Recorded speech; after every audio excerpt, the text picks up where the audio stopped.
Okay, when I first got the Aston, the time for regular service light was showing in the when I started the ignition, and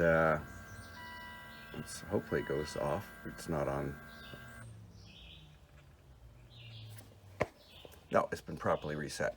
So the dealer, the high-end exotic car dealer that I bought this from, said this has to go to an Aston dealership. Even though they changed the fluids and done everything else, they said you can't reset that unless you go to the dealership. Well, the internet is your friend. Apparently, ignition off, key out. On the center stack, T1, T2, and read. Push both of those at the same time and hold. Obviously, I can't do this well. Well, I've only got two hands. And then you stick the key in the ignition while you're holding those. Key in the ignition, turn it on, and watch the little triangle here, the yellow triangle. When that blinks 3 times, let go of those 2 buttons, and it will be reset.